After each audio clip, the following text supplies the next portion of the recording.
وعلى والدي وأن أعمل صالحا ترضاه وأصلح لي في ذريتي إني تبت إليك وإني من المسلمين. idan mutum ya kai shekara 40 to ya kai ƙarfin jiki kawai, da ƙarfin jiki da ƙarfin ƙwaƙwalwa da ƙarfofin gaɓoɓi da ƙarfin tunani in zai yi yayi. A Hausa ana ce ba a yaban ɗan kuturu sai ya kai kaga sun ɗauko wancan abin, in ya shekara 40 bai kuturce ba, da yardar Allah ba zai kuturce ba kuma, da yardar Allah. Saboda haka annabi sallallahu alaihi wasallama an aiko shi iya shekara 40, kaga iya cike da ƙarfi da tunani. Allah subhanahu wata'ala ya aiko masa mala'ika Jibril yana kogon Hira, yace yayi karatu, iqra, yace ma ana bi qari', ay lastu a'rifu al-qira'a, ban san karatu ba. Ya kama shi ya matsa, ya sake ce iqra, yace ma ana bi qari', ay lastu a'rifu al-qira'a, ni ba mai karatu ne, ban san karatu ba. Ya kama shi ya matse, yace iqra bismi rabbikal ladhi khalaq khalaqal insana min 'alaq اقرأ وربك الأكرم الذي علم بالقلم إنسان ما لم يعلم. daga nan an koya masa irin karatun da zai yi, sai ya yi karatun. Wannan yake nuna mana kamar da malamai suke faɗa cewa in kage mutum ya ce zai yi karatu to ya shirya wa wahala, ya shirya wa me wahala. Ko waye zai yi karatu sai ya sha wahala. Annabi sallallahu alaihi wasallama mala'ika Jibril ya matsa shi, aka ce sai da yi gumi. Sannan da sake yace iqra bismi rabbika alladhi khalaq. Kuma wannan yana nuna mana karatun sai da malami. Da bai karanta da shi abin da zai karanta ba, ya karanta sai da ya ce masa iqra bismi rabbika alladhi khalaq khalaqal insana min 'alaq iqra wa rabbukal akram har zuwa ƙarshe. Saboda haka babu teach yourself, allim nafsaka, babu allim nafsak. Wai karantar da kanka, yace ai shi ya gama karatu tunda ana karanta ana yin translation da Hausa, ai shi zai ɗabi littafi kawai ya ta karantawa da Hausa, zai ta shirme dai. An taba cewa wani an rubuta a iziya cewa idan najasa ta faɗo akan masallaci yana sallah to sallah ta ɓaci. To a Hausar boko da masallaci duk ɗaya a rubutu.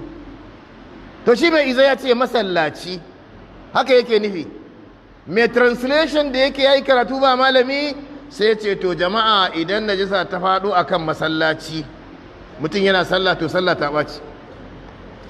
Kaga ya akasa abin, najasa an ta mamaye masallaci ma kana ciki, ba abin da ya sami sallarka. Saboda haka wa man talaba al-uluma biduni shaykhin yadhillu 'an as-sirat al-mustaqim, wanda duk yayi karatu ba malam yace shi ya iya, to ya bata ya bar hanya. Allah kiyaye mu. To Annabi sallallahu alaihi wasallama an ce yayi karatu kuma yayi.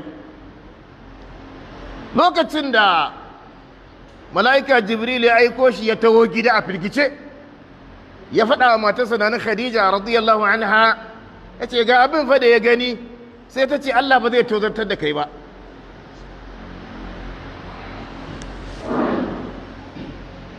Ta ɗauke shi ta kai shi gun Warqat ibn Nawfal, don wato shi nasrani ne, don iya da ilimi na cewa Allah zai aiko wani annabi.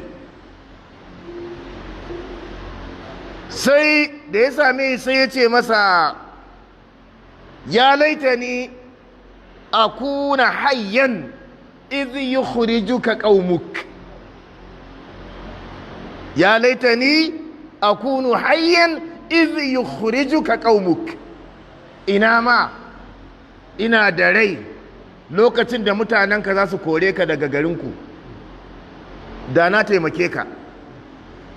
saboda me ya karanta cewa annabi zai zo ga irin kamanninsa kuma ya gane wannan kamannin ga annabi sallallahu alaihi wasallama, saboda haka ya san abin da zai faru don an rubuta a littafi.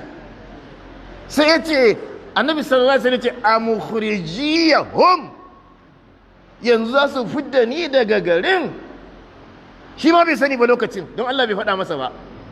Sai Warqatu ibn Nawfal ya ce ai ba wani annabi da ya zo da abin da ka zo da shi din nan face an kore shi, kai ma ka shirya za a kore ka. Ba ni da rai lokacin, da ina da rai da na taimake ka. Ya Allah.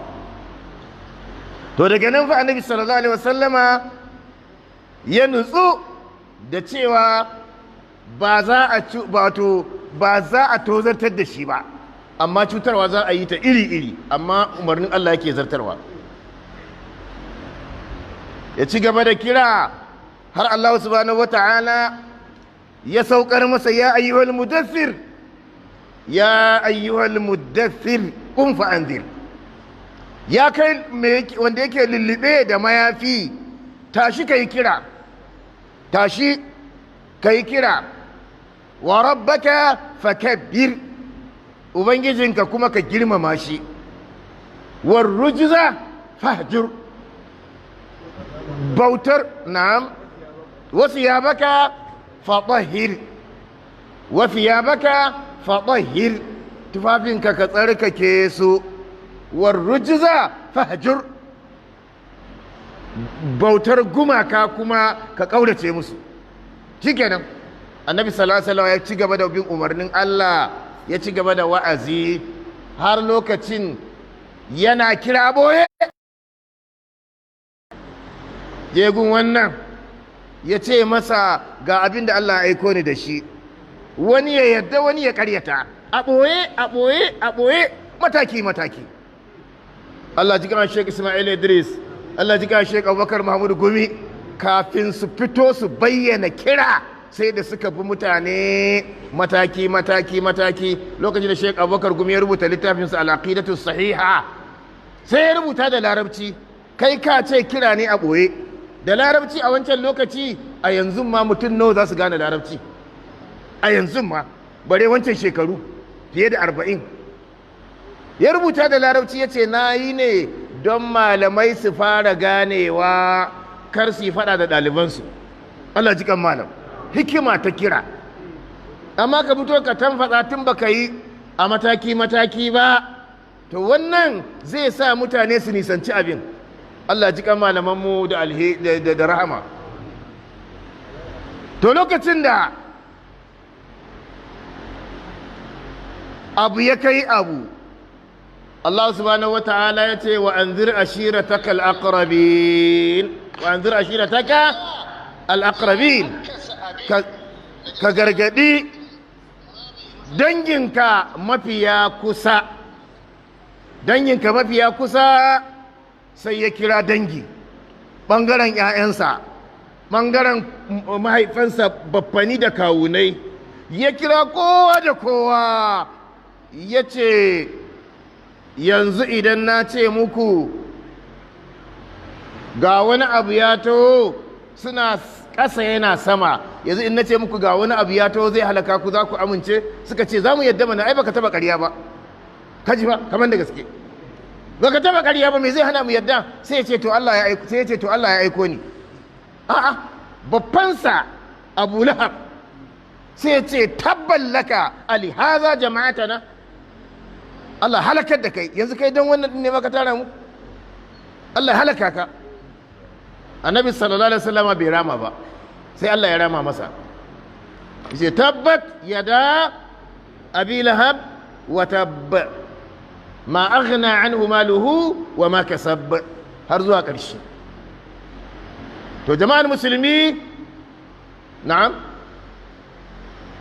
jama'ar musulmi, wannan darussa na tarihi ana ce hijira hijira, to mu rika tuna hijira. Me aka yi lokacin da kira yayi kira, cutarwa ta yi cutarwa? Annabi sallallahu alaihi wasallam sai ya ce wasu sahabbansa su tafi Habasha, ya tura wasu Habasha. ya ce ku je inna biha malikan la yuzlamu indahu ahadun. Ya ce a Ethiopia akwai sarki banasare yana bin nasaranancin da kyau, ba a zaluntar kowa a gabansa, ba zai bari ba. Sabai maza da mata suka tafi Habasha hijira, aka sake dufa ta biyu, set na biyu suka take tafiya Habasha. Duk wannan kafin ai kaura daga Makka zuwa Madina, saboda babu manzon Allah sallallahu alaihi wasallam a cikin su, don Allah bai ce ya yi kaura ya ta koma Habasha ba. To wancan sarki na Habasha Najashi da yake na ce mana yana bin nasarananci da gaske, kafin ya mutu sai da ya musulunta. Dama in dai mutum yana bin wani addini na mai littafi kamar Yahudanci da Nasaranci, in dai zai yi adalci ma addinin nasa, to addinin nasa ne zai ce ya dawo musulunci. Annabi sallallahu alaihi wasallam daga Madina yayi wa Najashi sallar ghaib, salatul ghaib, yayi masa sallar janaza daga Madina. Saboda me? Saboda ya musulunta. To daga nan fa cutarwa ta kai cutarwa, kafirai suka zo za su kashe shi sallallahu alaihi wasallama, yana cikin gida. Wa idh yamkuru bika alladhina kafaru liyuthbituka aw yaqtuluka aw yukhrijuk wa yamkuruna wa yamkuru Allah wallahu khairul makirin.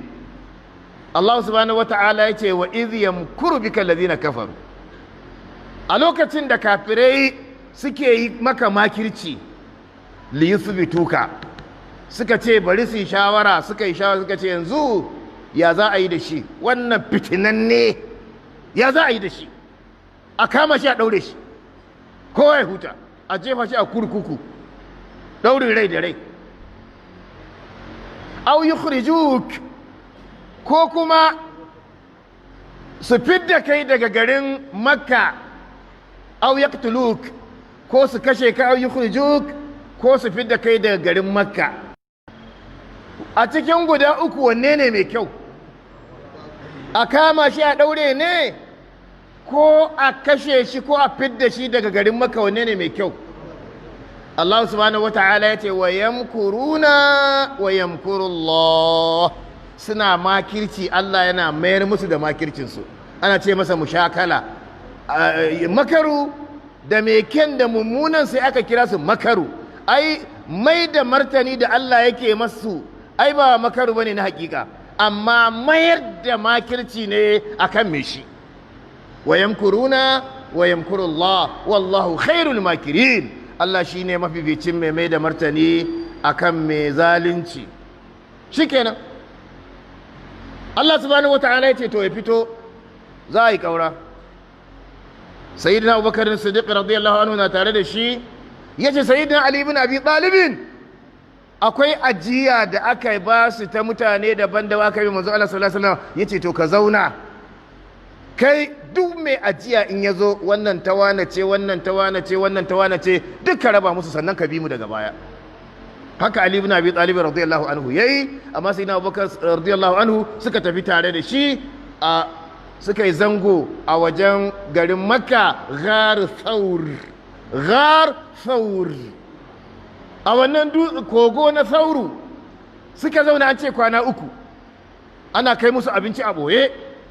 Asma'u bintu Abi Bakr radiyallahu anha sai ta tsaga zaninta, ta daure abincin, ta daure bakinsa, ta dauka cikin dare ta kai masa. Shi yasa ake ce mata zatu nidaqaini, me gele biyu. Ina fata an gane, saboda tana tsagawa ta daure abincin da za ta kai musu a boye. Suka kwana uku, kafirai suka bi su, mu je mu kashe, ai sun fita. Lokacin da za su fita, Allah subhanahu wata'ala, kafiran ga sunan sun yi shiri da makamai. Allah subhanahu wata'ala ya ce wa ja'alna min bayni aydihim saddan wa min khalfihim saddan fa aghshayhum la yubsirun.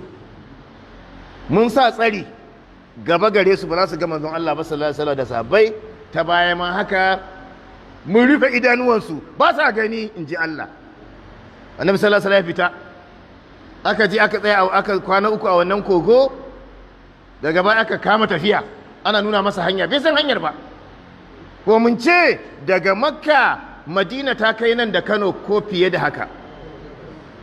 Saboda haka ana tafiya da doki, ana tafiya ana tafiya ana tafiya har aka je Quba. Wannan da yake tsayuwa ce a gurguje ta tarihi, muna faɗan kanun ne, saura a je littafi a karanta. Aka isa Quba, da aka je Quba Annabi sallallahu alaihi wasallama mako biyu a Quba, kwanansa 14 a Quba, bai bar Quba ba sai da ya assasa masallaci. Wannan masallaci na Quba wanda in ka je ziyara Madina sai ka ziyarce shi, wanda duk ya ziyarce shi yayi sallah raka'a 2 ladansa kaman umra, a wata riwaya raka'a 4. Ya assasa masallaci a Quba a kwana 14, ya wuce aka tafi Madina. Ana tafiya ana tafiya, mutanen Madina da yawa sun yi imani, sun ji labarinsa tun iya Makka sun yi imani, suka zo taryensa. Aka tarye shi da murna da farin ciki. Tsala albadaru alaina min thaniyatil wada' wajabat shukru alaina ma da'a lillahi da' أيها المبعوث فينا جئت بالأمر المطاع جئت شرفت المدينة مرحبا يا خير داع صلى الله عليه وسلم. aka tarye shi ana tafiya ce kowa yana so ya sauka a gidansa, saboda haka bakon alheri kowa so yake a zo a kawo shi gidana. Lokacin da aka yi wa'azi a Gombe, a kofar fada, malam dalla-dalla Abdullahi dalla-dalla ya ce, sai ya kama kuka, ya ce wallahi malam abin da ya sa nake mai faru, ya ce wallahi malam abin da ya sa nake kuka, ya ce na ga mutanen Gombe sun yi kama da mutanen Makka da Madina. Ana faɗa akan bako, ya ce gawon suna faɗa sun ce za a kwace musu bako, gawon sun ce suka kawo ƙara guna da mutanen anguwa kaza da mutanen anguwa kaza da ba zan faɗi sunan ba.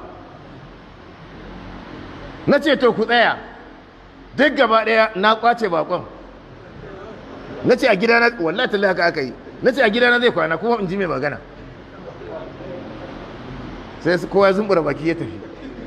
Na ce oho dai, wallahi muka kwana muna hira da malam dalla-dalla, ya ce kai Gombe kun ci tuta, kuna faɗa akan bako. To wannan tarihi ya tuna min wancan. Kowa na so Annabi sallallahu alaihi wasallam ya zauna a gidansa. Abu Ayyub al-Ansari ga gidansa kusa haka, kusa da gidan akwai wata gona ta marayu biyu. Annabi sallallahu alaihi wasallam khallu sabilaha, ku bar wannan taguwa za ta tsaya inda Allah ya ce ta tsaya.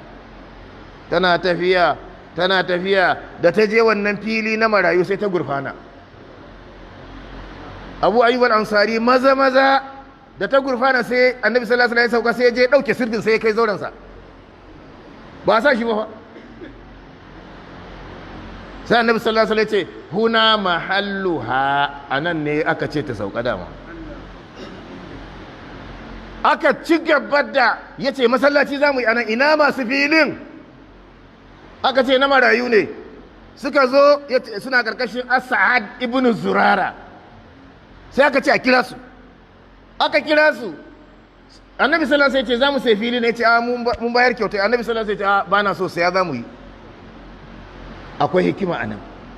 Shi da ya fara zuwa yanzu yana so ya kira mutane zuwa ga addini, akwai munafiki da zai ce ya fara kwace filayen mutane, ko ba ke ba?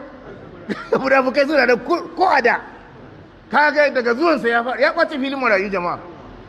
Ya ce sai ya za mu yi, ya saya dinari 10. Sayyidina Abubakar dama ya tafi da kudinsa maƙudai, miliyoni.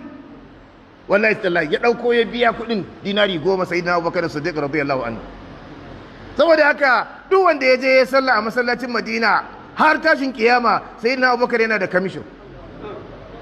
to kaga in ka zage shi, in akwai mai zagin sa a cikin mutane, to kaga ai wawa ne ko ba wawa bane? Yawa, to saboda haka sayyidina Abubakar radiyallahu anhu ya ciri tuta, wanda ya bada kudin sa duka, yace ya bar wa matansa da iyalansa Allah da manzo a gida. Amma ka zo wai akwai masu zagin su, wai su shi'a, hauka. Allah kiyaye mu. Wallahi tallahi iyaye ku yi hankali da 'ya'yanku. Kun ga 'ya'yan nan wallahi wasu 'yan shi'a ne ba a sani ba, ina faɗa muku tsakani da Allah. Wallahi tallahi wasu 'ya'yan sun shiga shi'a ba a sani ba, sun yi yaudara. Muna nan muna samun labarai ta ƙasa-ƙasa. To shi shi'a munafiki ne. Da mutum ɗan ɗariƙa ne ba sai dai ya masallacinsa ba, to ɗan shi'a baya masallaci, saboda tsabar munafurci. Saboda haka karka ga wai yana zuwa tare da kai, wallahi ka riga binciken 'ya'yanka. Kai wace aqida kuke? Ma za ta abuduna min ba'di, ko ba haka annaba suke yi ba? Ma ta abuduna min ba'di, me za ku bautawa bayana? Me kuke yi? Wacce hanya kuke bi? Ka tambayi 'ya'yanka. Wallahi dan shi'a baya masallaci, ku sani, duk suna nan a cikin mutane. Allah kiyaye mu. Annabi sallallahu alaihi wasallama ya ce a shata masallaci bayan an biya. Aka shata, ana aiki, sahabbai muhajiruna da ansar kowane aiki. Annabi sallallahu alaihi wasallam ya zage damtse, ya ja kafar wando, yana aiki tare da su, yana rajas, yana ce Allahumma la aisha illa aishul akhirah fansur al-ansar wal muhajira. Allahumma la aisha illa aishul akhirah fansur al-ansar wal muhajira. Shi yasa aka ce ya halatta in ana gayya, ana karfafa maza gwiwa akan aiki, a rika yin yar waka haka. Don me? Haka a jihadi ma ana yin yar waka don karfafa maza gwiwa saboda aiki. Aka gama masallacin nan, daga gama shi ya zama ɗakin mitin, ya zama makaranta, ya zama majalisa ta mitin, ya zama wurin sallah, ya zama wurin dukkan matattara, kuma headquarter ta musulunci.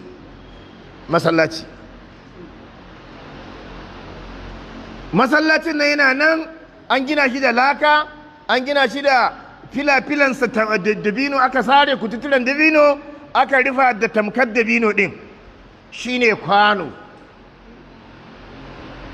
To yanzu mu tsaya a nan, wakafa kasira. Wa zai je Madina ya ga masallacin can da ake faɗa da laka aka gina, sannan filafilansa dabino, kututturen dabino aka sara aka tattare, sannan kwanan rufin tamkar dabino ce. Wa zai je ya ga irin wannan masallaci yanzu? Kuma faɗinsa a daɗin bai fi daga filan nan zuwa can ba, wannan filar. Amma da aka je yakin Khaibara aka dawo, masallaci sai ya yi kaɗan. Me yake nunawa? An fita daga musulunci ko an shigo? Masallaci ya yi kaɗan. Shikenan yanzu ya za a yi? A faɗaɗa masallaci.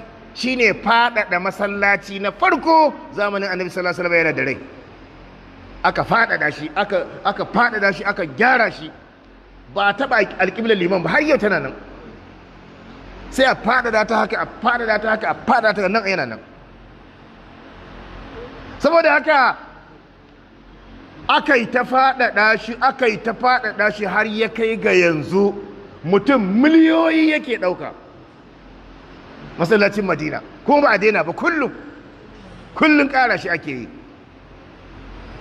Allahumma salli ala Muhammadin wa ala ali Muhammad kama sallaita ala Ibrahim wa ala ali Ibrahim innaka Hamidum Majid. To bayan wannan ya jama'a, Annabi sallallahu alaihi wasallama yayi al-mu'akhat bain al-muhajirin wal ansar. Saboda daga Makka zuwa Madina mun ce kamar nan da ina? Kamar nan da Kano. Wani bai san wani ba. Dan Madina bai taba zuwa Makka ba, dan Makka bai taba zuwa Madina ba. Annabi sallallahu alaihi wasallama sai ya kama hannun wannan, ku taso da Allah ba dan reni ba.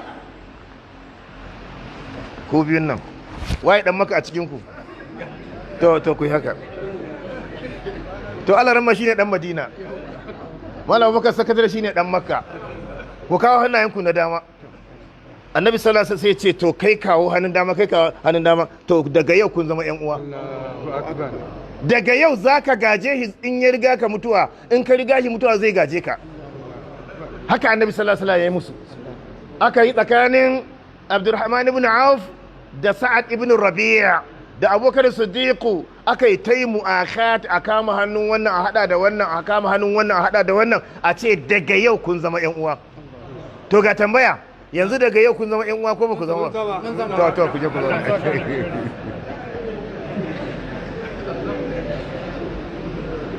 an kashe bambance-bambancen wurin zama ko ba kashe ba an kashe bambance-bambancen harshe ko ba kashe ba an kashe bambance-bambancen kabila ko ba kashe ba an kashe bambance-bambancen baki da fari ko ba kashe ba lokacin da ya gayyato Bilal bawa ne aka yanta shi sai na Abubakar shi ya yanta shi an bankare shi an ɗora katon dutse a kansa a kirjinsa yana ahad ahad ahad ahad sai na Abubakar Siddiq radiyallahu anhu ya wuce wannan fa aka ce ai bawa ne ubangidansa ne ke masa azaba sai na Abubakar ya ce ahad yunjik ahad zai tsirar da kai ahad da kake wadan zai tsirar da kai ya ce nawa ne kudinsa aka zumbula masa kudi na mugunta ya ce a ɗebo ya ba kudin gashi nan sai na Abubakar ya ce a ɗebo a basu aka ɗebo aka basu ya ce ta yi ka tafi ka zama ɗa Bilal bakin fata daga Habasha yana majalisar koli ta manzon Allah sallallahu alaihi wasallam an kashe bambancin me launin fata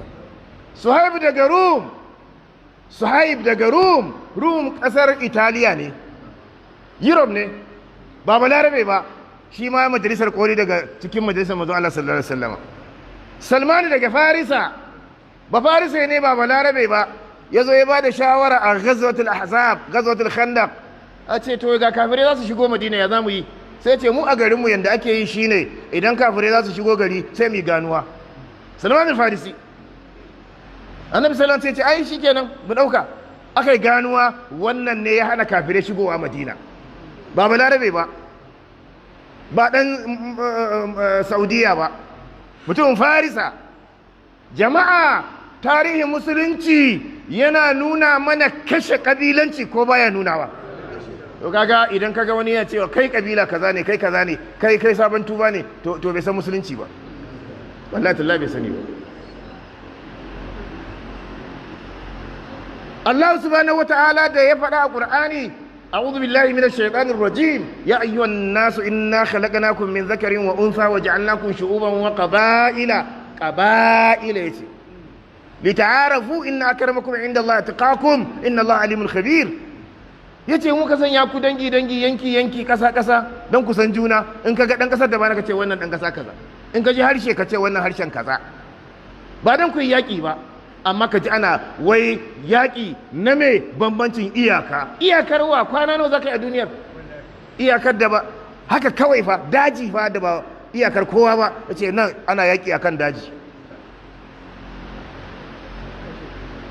Allah ce li ta'arafu dan kusan juna inna akramakum inda Allah taqakum amma mafi karimci a gunku a cikin ku a guna inji Allah ataqakum shine mafi tsoron Allah saboda haka ba wanda yace inna akramakum inda Allah a'lamukum ilman ko aktharukum ilman ba wanda ya faɗi wannan wanda ya fi daraja a gun Allah wanda ya fi tsoron Allah wa min ayati khalqus samawati wal ard daga cikin ayoyin Allah akwai halittar sama da ƙasa wahtilafu alsinatikum wa alwanikum daga cikin ayoyin Allah akwai sabanin harsunan ku yanzu haka wani yana yin harshen sa wallahi in baka wata kilma sai da kai ake yi baka sani ba sai aka karbi kudin ma a gama a tafi dan me baka ji ba amma bakin sa irin naka harshen sa irin naka haƙorin sa irin naka makoshin sa irin naka kunnan ka irin nasa komai naka irin nasa amma yana magana baka ji sai dai ka ga baki na motsi ikon Allah ya ce wannan aya ce kai mai hankali ga wani iya da abu irin naka amma yana magana baka ji in kana da hankali ka gane cewa Allah shine mai komai inna akramakum indallahi atqakum saboda haka musulunci da ya shimfiɗa a wannan jazira ya dinga wato shiga lungu-lungu saƙo-saƙo sai da musulunci ya zo ya mamaye ko'ina amma bai fita jaziratul arabiya ba sai bayan manzon Allah sallallahu alaihi wasallam aka dora sabai suka dora to kun ga anan da aka yi abu uku su ne suka karfafa daular musulunci. Na ce abu na farko shine an gina masallaci, wurin taro, wurin sallah, wurin mitin, wurin jihadi. Abu na biyu aka yi al-mu'akhat bainal muhajirin wal ansar, yan uwantaka. Abu na uku aka yi agreement, wasiqatul madina ake cewa abin wasiqatul madina, wasiqa ta madina, rubutu na agreement cewa musulmi mutanen makka da mutanen madina za ku yi zama na taimakon juna, zama na taimakon yan uwa, zama na yan uwantaka, zama ba zaluntar kowa. Aka yi rubutu. Aka ce yahudawa kuma da aka same su kabila uku a madina, banu nadir, banu qainuqa, banu nadir, banu qainuqa da ɗaya ƙabilar guda uku. Annabi sallallahu alaihi wasallam ya ce to yarjejeniya tsakaninku da musulmi a zauna lafiya. Yahudu ka san ku Allah subhanahu wataala ya ce la tajidanna ashaddan nasi adawatan lil ladina amanu yahuda wal ladina ashraku, wanda suka fi kin Allah suka fi kin musulunci zaka same su yahudu ne da mushrikai.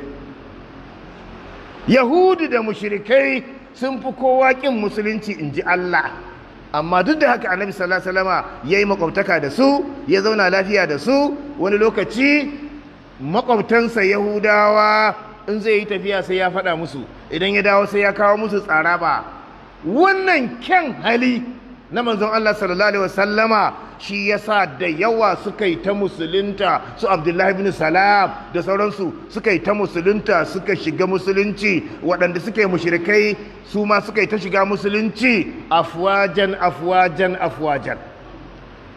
Waɗannan abubuwa guda uku su ne suka haɗa kan musulunci a Madina, har ta kai lokacin da aka zo aka yi fatahu Makka. Waɗanda suka kore shi sai gashi ya yi yunkuri zai je ya yi umra, suka ce a ba za ka je ba. Sahabbai suka ce mu kutsa da ƙarfi, ya Allah bai ce min haka ba, ku bari wata ran za mu zo. Aka yi rubutu cewa sai shekara mai zuwa. Aka koma sai gashi Allah ya kawo lokacin da za a zo a shiga Makka cikin sauƙi. Sai ga su kafirai suna rugawa a guje, suna shiga masallaci, wasu suna shiga daru Abi Sufyan. man dakhala darahu fa huwa amin, wa man dakhala dara Abu Sufyan fa huwa amin, wa man aghlaqa alaihi al-baba fa huwa amin. Wanda duk ya ruga gida ya kulle kofa to ba ruwan mu. To ka je ka kulle kofa, ai ba za ka fito ba kenan. Wanda ya shiga masallaci yake banta ba ruwan mu da shi. Annabi sallallahu alaihi wasallama ya shigo garin Makka, ya iske Ka'aba tana da gumaka 360. Kowace kabila tana da allanta, in za su yi abu sai sun tambayi allansu. Ya shiga Ka'aba, aka bude masa, ya yi raka'a biyu, ya rurusa gumaka, yana ja alhaqqu wa zahaqa albatil innal batila kana zahuqa. Gaskiya ta zo, ƙarya ta ruguje, dama rugujajjiya ce. Jama'ar musulmi, wannan tarihi na hijira ba wai faɗa za mu yi ta yi a baki hijira. Menene hijira? Don ya tuna maka cewa ga abin da ya faru, kuma mu san waɗannan watanni na Allah. Inna iddata shuhuri inda Allah 12 shahran fi kitabillahi yawma khalaqa samawati wal arda minha arba'atun hurum, har zuwa ƙarshe. Al-Muharram ga muna ɗaya ko biyu safar rabiul awwal rabiul akhir jumada al-ula jumada al-ukhra rajab sha'ban ramadan shawwal dhulqa'da dhulhijja guda nawa sune watannin Allah saboda haka kowa zai rubuta tarihi in an samu takarda ta boko ta haihuwa to kai attachin da ta Allah kuma a jikinta don ka san na gaskiyar ka san na hukuma in ta nema wannan shine gaskiya. ba a yin idda da watannin bature, ba a zuwa hajji da watannin bature, ba a ba da zakka